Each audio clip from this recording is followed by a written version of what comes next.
Vanakkam, Namaskar, and welcome to yet another episode of my podcast, The People I Meet. My name is Shruti Vijay Kumar Vasant. I'm a radio jockey from Chennai, and on today's episode, I'm going to be introducing to you someone who I've had the pleasure of knowing the past couple of years, someone I consider a mentor, someone who literally wakes Chennai up with her voice, always known to have a very kind word and a very beautiful smile for everybody she meets. She is someone who truly is a veteran in the radio space of Chennai. Someone I call my colleague and a very, very good friend of mine. It gives me immense happiness in welcoming Sulabha Santosh to my podcast today. Hi Sulabha, how are you? Hi Shruti, thank you so much for such a flattering introduction. I'm so glad you invited me to be part of your podcast. It is the truth, and I think somewhere, I don't know, maybe the first time that we met, I think you told me this a couple of months after we actually became colleagues, about how I still remember the first time I interviewed you was for something completely different. It was a Mother's Day, interview that I did, and that was from my previous job. And much later, after we became colleagues and we were having this conversation, you told me, I had this feeling that I'm going to have something to do with this girl. Yes, I had a feeling. It was a very strong feeling. Sometimes when we meet people, we have a feeling of comfort. Maybe we've been together in the past, sort of a feeling. Or sometimes you have this feeling that maybe they will travel with us longer in life. That's the sort of feeling. And so I had that feeling with you. I still remember you walking in with a milkshake and you said, "Do you want some?" I said, "No, it's okay." And I remember it was lunch break and you had that big fat Oreo milkshake like that. That's my first visual of you. Right. And I'm not even surprised. I remember that we were sitting at this clinic and we were talking about, and that time, our studio, our ex-studio was actually, in Nungambakkam, and we were having this conversation. Yes. And you're somebody who has always sort of, spoken very openly about your belief in these connects. You're somebody who actually really believes that the vibe or the energy of a person sort of, makes a lot of difference, right? True, absolutely. So how did that sort of come about? Was it like something that you consciously thought about, or is it just something that you experienced as you grew up? So there are two things to this, okay? One thing is that I'm from a very spiritual sort of a background as a family. Growing up, I've been exposed to a lot of spirituality because my paternal grandmother, she was somebody who at a very young age, after she had my father, she realized that her calling was spirituality. And she sort of eventually moved into that space. Back in that point, it was, you could call it being a rebel. You could call it being somebody who was very outspoken about what she wanted. And she realized that her relationship with God was much more. And she moved away into that space. Okay, so with her, my sort of upbringing, childhood has been filled with not religious, but a lot of spiritual facets of life. One. Second, I think, I also come from a background where intuition is valued in a family where intuition is valued. And I was taught to sort of always, embrace my intuition. So that's something that I felt, like I would always get these vibes about what would happen in my life and they'd always come true. So I've realized that the more importance we give to those vibes, to be true. Okay, so the more we believe them, the more they guide us.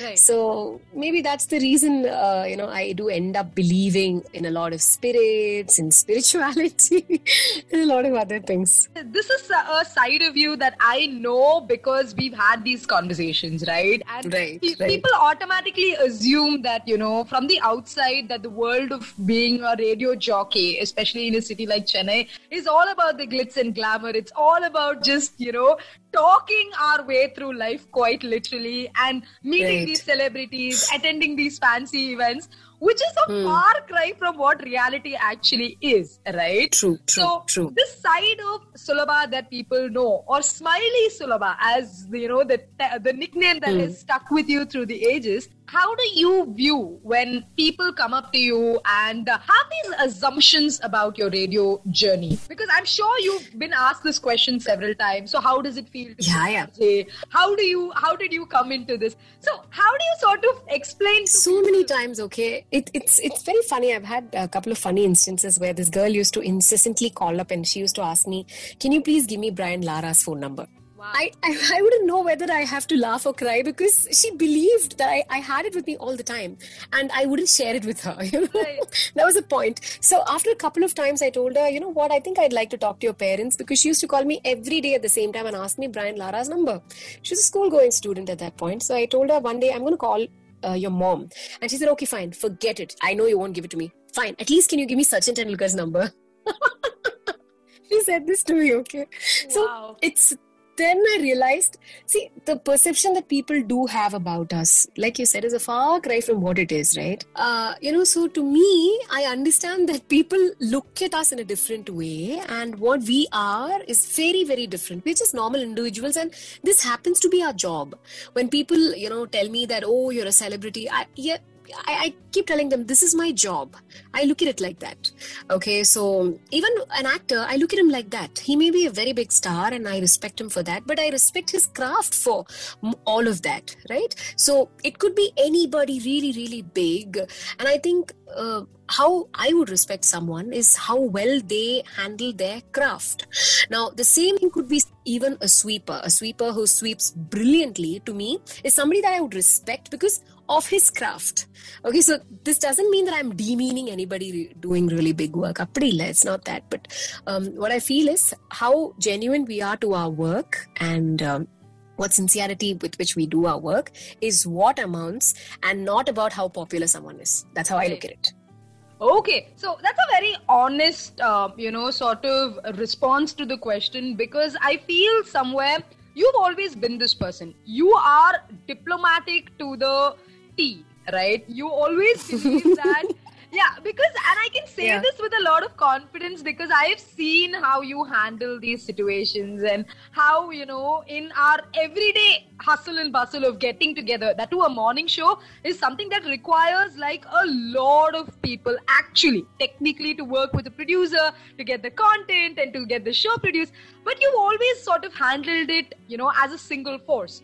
So when it comes to sort of addressing these questions that people have about your job, what is it that you think stands out the most? Apart from the fact that you love doing this, what is it that you think sort of, makes you happy being a radio jockey?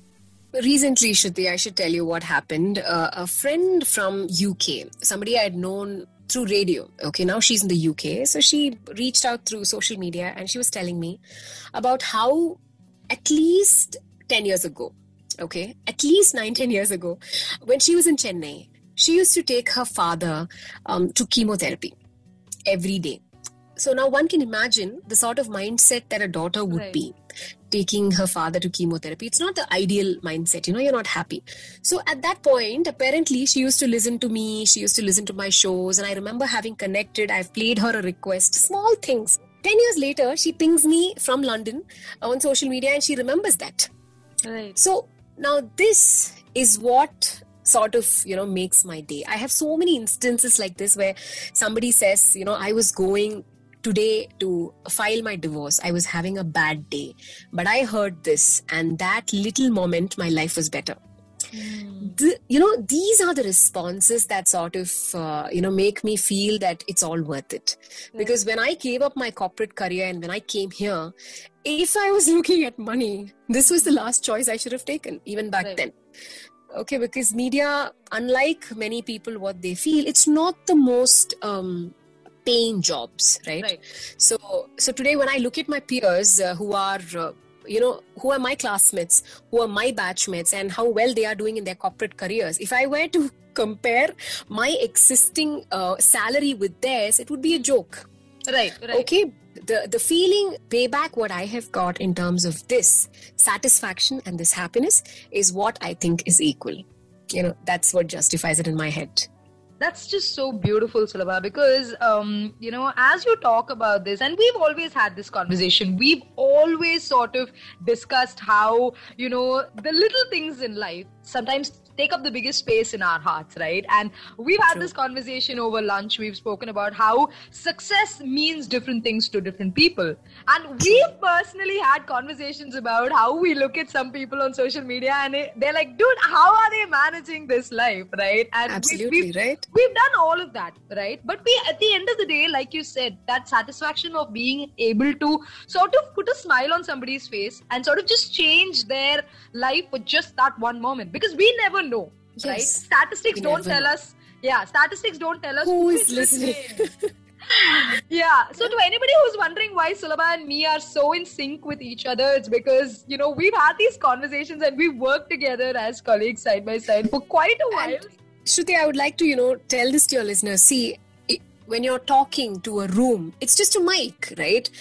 People forget that. So you can't visualize these people who are listening in, right? So unless they get back to you at some point, to you, it's just the mic. But then you're imagining those people to be listening to you, and you have to be so empathetic towards everybody, every class of people with such tastes and differences. You're talking to so many of them at the same time. So that sort of takes a little amount of, that takes a lot of energy. Right. Like I keep telling people, radio is not television. Television is something you can maybe act as someone else. Like you can do a mimicry act, you can do, because it's only a part of your day. But radio is every day, day in and day out. Can't act. Your true personality comes out. So whoever you are shines through, right? Good or bad. It just shines through. You can't keep saying so many lies. Right. Can't be consistent. Right. So that sort of comes out. Right. And because, when you were just saying this, I remembered in some places, in some scenarios in life, they say, fake it till you make it.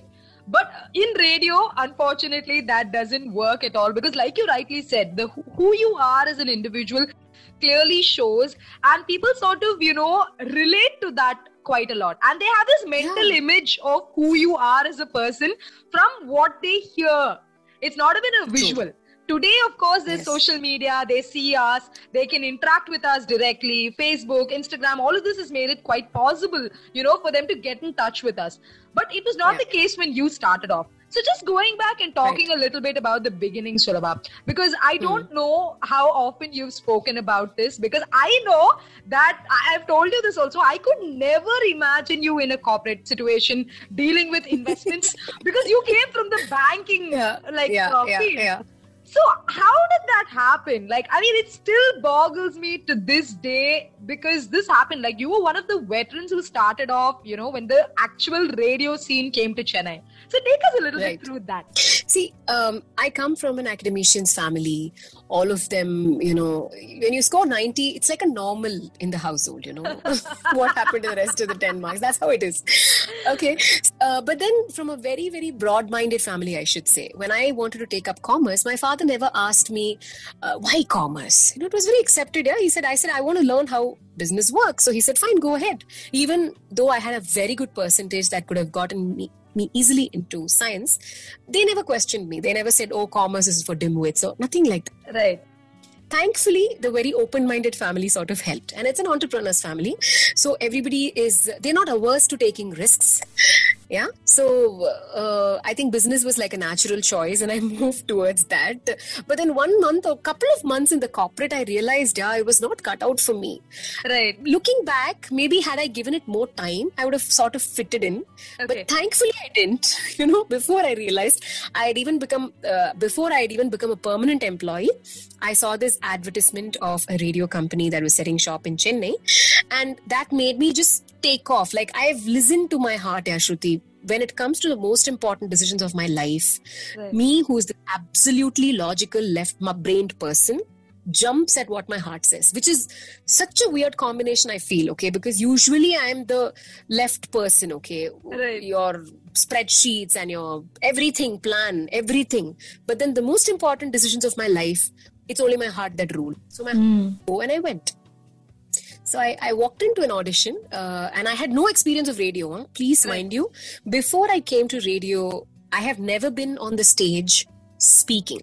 I have not done one competition where I had to speak. One debate. I have not done one debate. I have not done one oratorical competition. Nothing. Right. So that was, I guess, but that worked to my advantage because I had no presets. Right. And it was fresh. The ideology was fresh. I could, go create something absolutely new. Right. And at that point, that company was looking for it. Radio City was looking for it. So they said, okay, hop on. Wow. And it's been like what? It's been like a decade plus journey. 14 years now. 14 years, yes. Wow. I mean, that's truly remarkable, Sulabha. Because, I mean, like some people, they always ask, even very recently with one of my guests, I was talking about this factor called the happiness check, right? Because I think we've also discussed it. We always ask people if they're successful. We always ask them if they're doing well at their job, if they got a promotion, if they bought a new house, if they went on that fancy luxury vacation. But very often we forget to ask people if they're really happy, right? And I think somewhere, like you rightly said, when you follow your heart, as much as the logical side, the practical side of your left brain says, don't do it, somewhere your heart knows, your gut instinct tells you, just go for it. And whether it's good or bad, you learn from the experience. And fortunately, in your case, it's led to this very beautiful journey.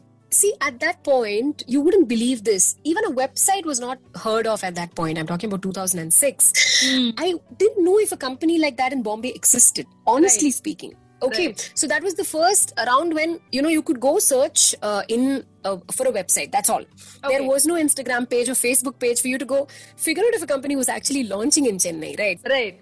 And it was a leap of faith. I really didn't know how big radio would be at that point because there were only 2 radio stations in Chennai apart from AIR, and I had no clue about what would happen. This is like buying a plot outside Chennai, Ashruti, sometimes. So you buy a plot, you what do they tell you? They say in 10 years from now there'll be a railway station that comes here. Right. In 15 years from now there'll be an airport. You have to believe those words, right? You don't know if it will or will not happen. So it's a leap of faith. So in this case, radio did boom after that. Right. But for me at that point, it was a blind shot. It was an absolutely blind shot. And I'm glad I took it. Yeah, sometimes it is just about taking that leap of faith when you sort of feel it so deeply inside. And like I said, you come out with either a really hurtful experience which you learn from, or, you embark on this really beautiful journey. Absolutely. Right. Okay, Sulabha. So talking about, your sort of journey with radio the past 14 years, obviously there's been a lot of ups, there's been a lot of downs. There have been days where, because not every day you feel like waking up, and especially at doing a 7 a.m. show in the morning. And I know that you're the kind of person that works out before coming into the studio at 7 a.m. in the morning. So how did that sort of, because today, we talk a lot about this. We talk about how women have this ambition where they want to have it all. They want to have a personal life. They want to have a professional life. They want to do well at their careers and all of this. Absolutely. And not feel guilty, right? And you being a mother, how did that sort of, work into your mental space? Because that is something that I want to know. Because today, like I said, we all talk about wanting it all, but it takes a lot of sacrifice to get there. Right? Yes. So could you talk about that we have to pay? Yeah. Could you talk about that? Well, into my pregnancy, I used to joke at office. I used to say, I don't want to walk into labor from here. That's how crazy it used to be. And I've had instances where, I'd have to do back-to-back interviews in 5 hours in the on-air room on an interview, and I'd have to pee. Right. This is such a small thing, no true, but then everybody who's been through a pregnancy, they know that, your uterus capacity is so small, right? So what happens is, it's such an impossible task, but it used to be a live show. That used to be my dedication at that point. Okay, and then 5 hours show, and after that I used to go to the loo, and I couldn't even walk to the loo. That's how it would be. Okay. So those things later, I thought that was difficult. Okay. So, and then when the child happened, I still remember I was with him for what? That point, maternity leave was not for 6 months. It was for 3 months. And he was 2 months old when I had to resume my job. So that was a choice I had to make. And I remember I couldn't feed him. See, this again, a lot of mothers may look at it this way or that way, because today everybody talks about how you feed the baby till about 2 years at least, or 1 year. But that was not a luxury I had. Right. Okay. So I remember my mom coming up to me and she said, see, it's you who knows that you've not fed the baby after this point in life. He is not going to remember. It's such a small thing, Shru, but that sort of gave me the confidence to, okay, it's not, to reduce the guilt.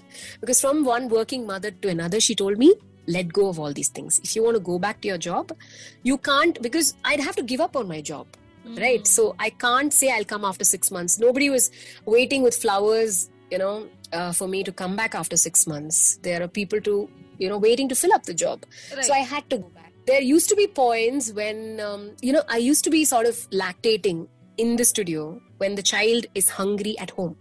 So this is a fact which only a mother will maybe sort of relate to. And I used to go to the restroom and weep. I'll call up my mom and to check, because there's one connection which says when the child is hungry, the mother will lactate no matter where you are. Okay, wow. So I used to be in the restroom and sort of weep and call my mother and say, is the child hungry?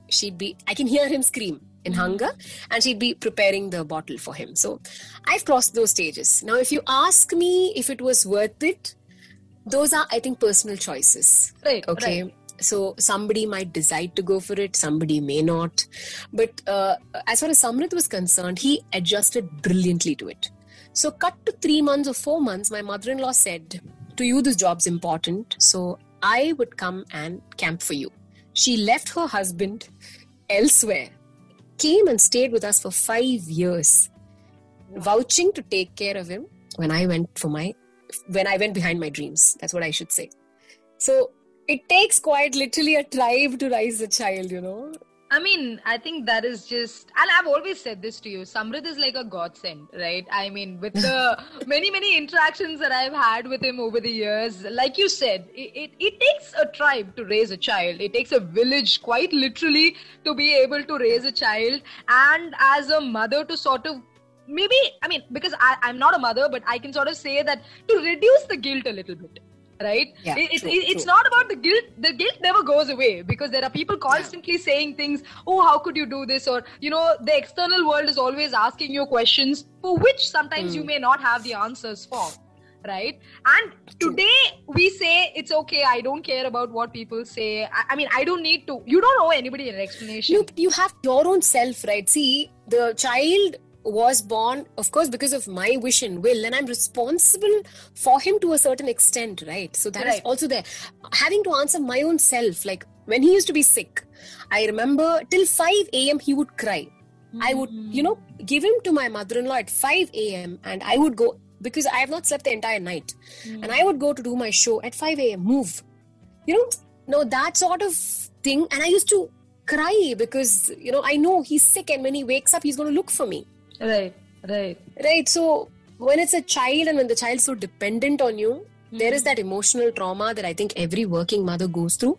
Right. But it is temporary. If somebody is listening in and they're thinking, this is the reason I didn't want to go. It's a personal choice, but please remember, sometimes it's temporary, and we shouldn't take permanent decisions based on temporary emotions.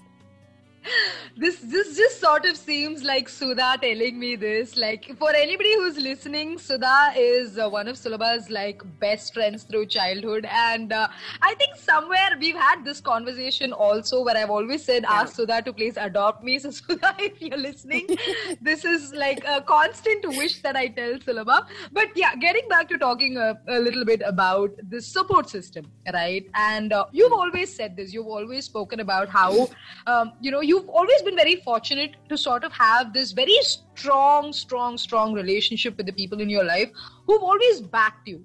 Good decisions, bad decisions, they've always been by your side. So sort of how did their influence creep into the personality of Sulabha?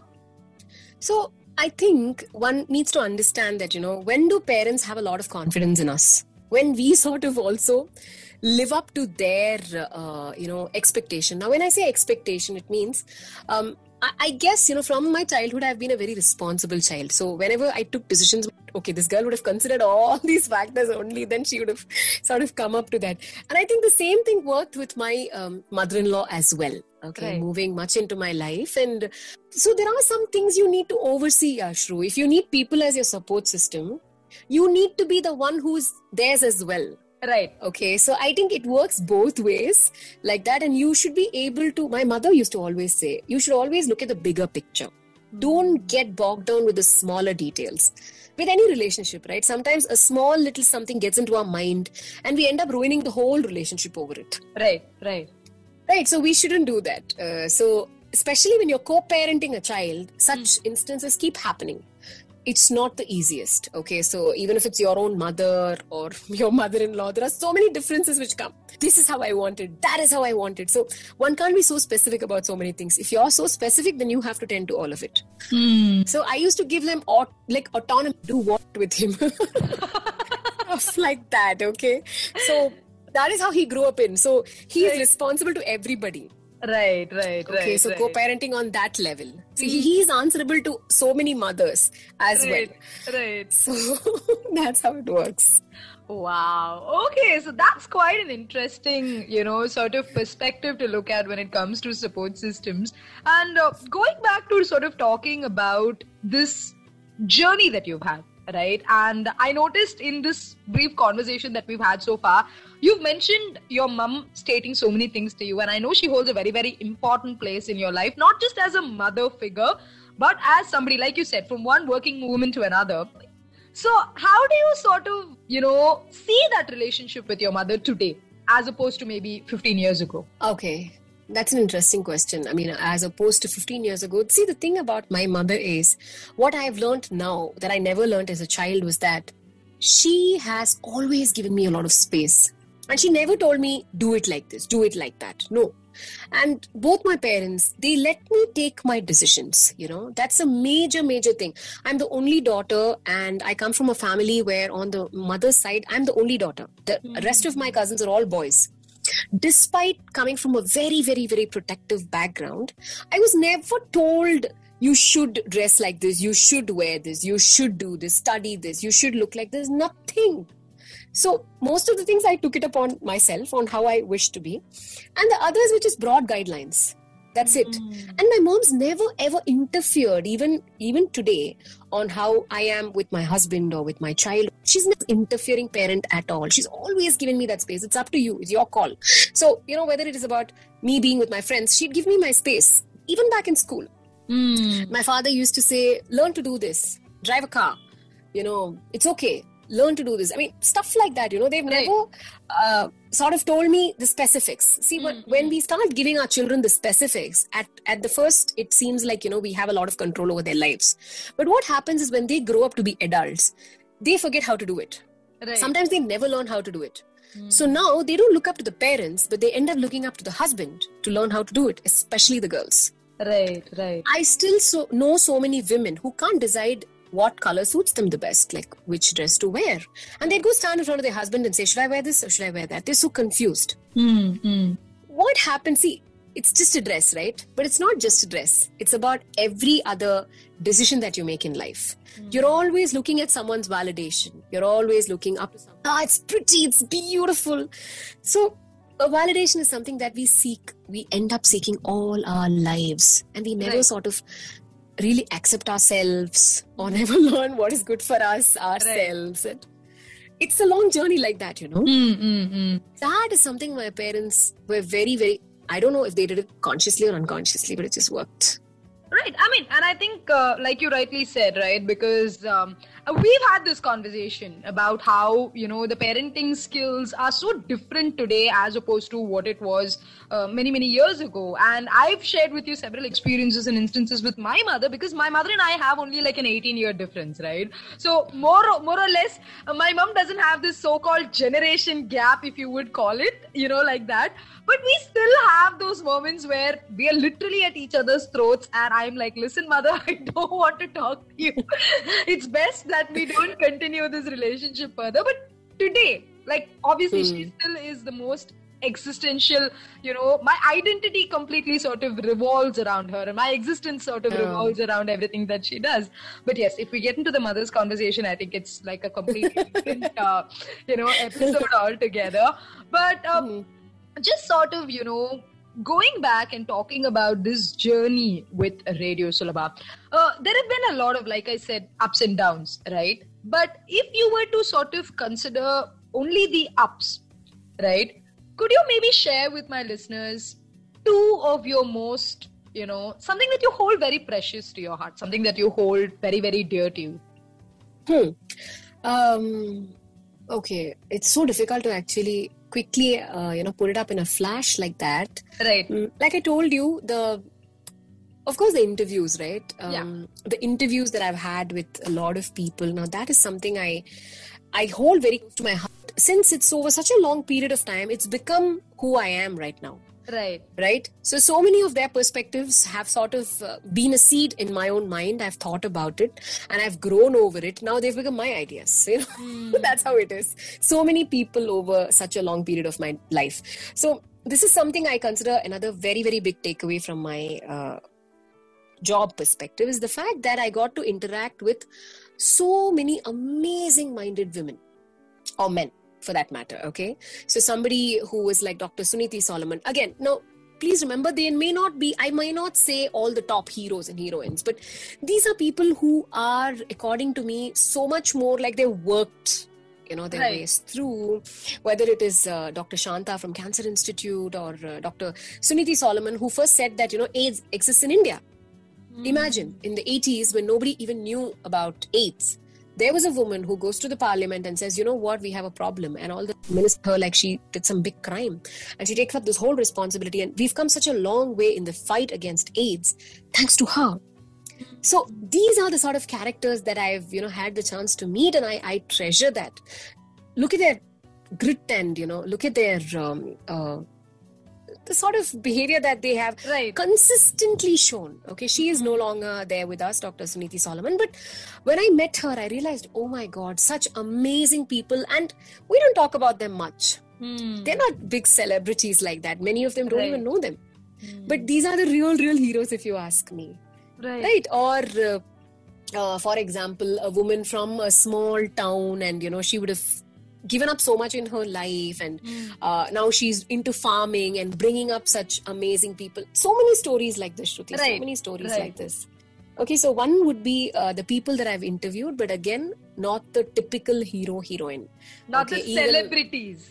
Even now, though, I would still remember what Rahman sir said, I have thought about this one particular statement, I don't know how many thousand times. When I asked him, so what do you find challenging in this world? Like, you have access to almost everything. He said, there are only 24 hours in a day, Sulabha. That's my biggest challenge. I was like, okay. So here's a man and he said, we are in a transition between birth and death. And then after that, our life moves on. In the transition, we have to, get so much of things rolling. I have so much little time. And I'm like, yeah, wow. What do I do with that 24 hours again? Right. Okay, so these are a couple of statements I'd keep telling myself and, over a period of time. But then the real moments for me, Shruti, have been when somebody says, you made this one particular moment more livable for me. That's it. Now, that person is a random, faceless stranger that I genuinely care for when they're listening. Okay, so I say a prayer to them when they're listening to the show. I say a prayer to their family. I say a prayer for their safety when they're driving.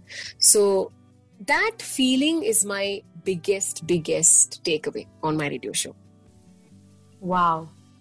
I think we've always had these conversations. We've always sort of delved into what radio means to us, in different perspectives. I still remember when you were talking about Dr. Suniti, we were also talking about, how a doctor from Chennai left his job and went to this really remote place and he was treating cancer in Assam. Recently, right? Yes. Recently we were talking about that. And, it's these real heroes, right? Yeah. That we don't sort of celebrate as much as we celebrate. It doesn't mean that we don't value the heroes and heroines, like you rightly said, or, the people from the entertainment industry who are called the celebrities. But it is also this chance for us to be able to interact with these people who truly make a difference. And I think that's a very beautiful takeaway to sort of have from this kind of a career. And I think we've had a very interesting conversation that touches upon different aspects of who Sulabha the person is. But sort of the last question that I want to ask you, Sulabha, before we wind up. Sulabha today is a person who is very grounded. And I can say this from the conversations that I've had. You are somebody who's well-traveled. You are somebody who truly is very naive when it comes to assessing people, okay? That also I will tell you, because you believe everything at face value and it's very easy to make you believe things, okay? But you've also, on the other hand, been an inspiration to so many people, including myself. And I've always, I remember when I broke down and I cried on your shoulder and you just said, Shru, it's okay. And I always remember this when I have bad days. The fact that you told me it's just a bad day, it's not a bad life. It's something that I have personally, carried with me through the journey that we've had, and it's really helped me on those days where I felt like everything was crumbling.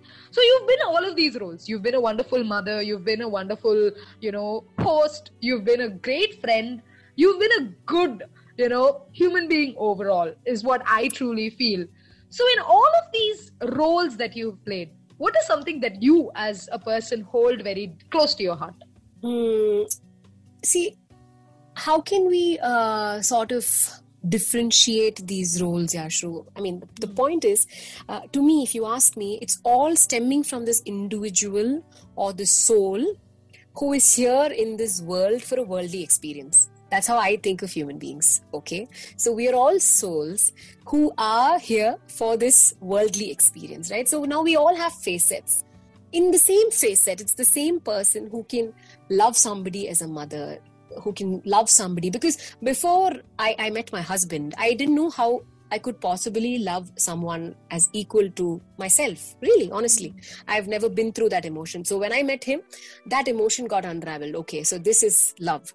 And then when I met my child, I couldn't, before that, I have never been able to understand how mothers can be so giving.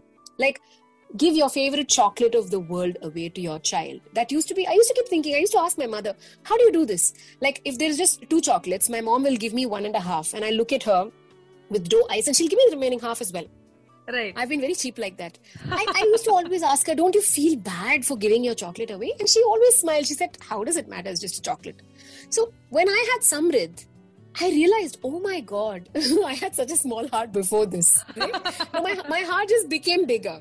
Right. So I believe, all the relationships that we have in life, our heart grows bigger. Like you ask your mother, you have a brother, right? If you ask her, whom does she value more? There's no answer to it. Her heart is double the size, and therefore both of you occupy a bigger space. That's it. Right.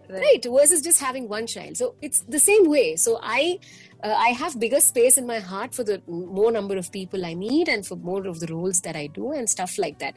But what I always strive for is the integrity between what I feel, what I think, and how I act. So now this is who Sulabha is. I wish to do this with all my relationships to the max of my capability, because I don't want to be fake. Right. I don't want to be thinking something, saying something. I don't want to do any of that, because that puts me in conflict.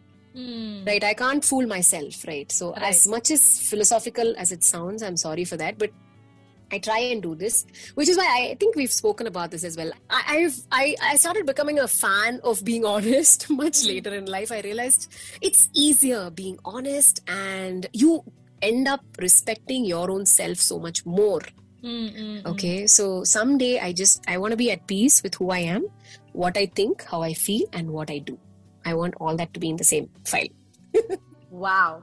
Okay, so that I think is it is a very beautiful takeaway, and I think it sort of takes a while to get there, because like you rightly said, it does. All of us are work in progress, all lifelong. It's okay. It's a lifelong journey where you're working on yourself and trying to be the best version of yourself that's possible. And again, to this best version of yourself is very subjective, to each his own, and everybody has a different purpose, like you said. And in the process, being kind to ourselves. That's a department I think I failed in. So, you seriously, because this is something I tell, a lot of them who are listening in. Sometimes we can be so kind to others, which I am. But at the outset, I'm really, really very kind to everybody else as compared to who I am with myself. I think I'm like my worst critic, and that's very sad sometimes, Right. So I hope I'm not that bad with myself. And as I'm aging, I'm getting better at it.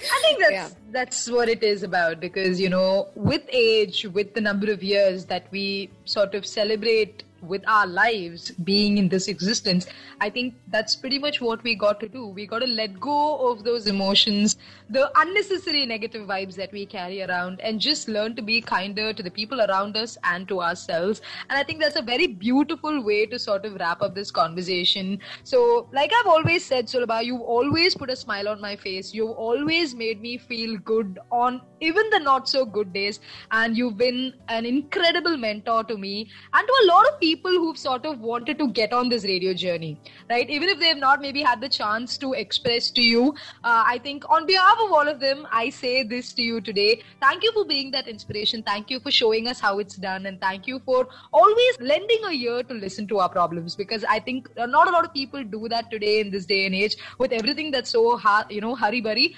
But you truly do that, and you've got such a genuine heart, and I think that is what I treasure from our relationship. So thank you so much today for joining me on this episode of my podcast and making it so special to me. Thank you. And thank you so much, Shru. I should tell you, I love the way you're so vocal about expressing your gratitude, whether it is on social media or whether when you talk to people. It's not so easy for everybody to say that, because I think one needs to be a very secure sort of a personality to be able to say nice things about others. Okay, so I believe in that. Okay, so I think you are a master of so brilliantly. Thank you so much. And you've been my inspiration to dress up at office. I've told you this before. It's only after you came I had like a reason to dress up. All the men keep thinking we dress up for them. No, we don't. There's at least like another woman I could dress up with. So it's always so nice to see you in bright lipsticks and bright big jhumkas. It's so beautiful to see you like that. Okay, and thank you so much for inspiring me, and I'm so glad you thought I could be part of the series as well, because like you said, this is the other end of it, right? It's usually I'm the one who's asking questions, so after a very long time it was the other way around, and it was very refreshing. Thank you so much for that. And on that note, ladies and gentlemen, we come to the end of today's episode. Sulabha is a very, very, very good friend of mine, my colleague at work, and someone who taught me the reins of what it is to be a radio jockey. You can follow her on all social media handles as Sulabha Santosh. And with that, like I said, we come to the end of this episode. I will catch you on yet another episode of my podcast series, The People I Meet, with yet another interesting personality and with a beautiful, beautiful story to share. So until then, this is me, Shruti Vijay Kumar Vasant, a radio jockey from Chennai, saying thank you for tuning in and take care of yourself and stay safe. Until the next time, take care. Bye-bye.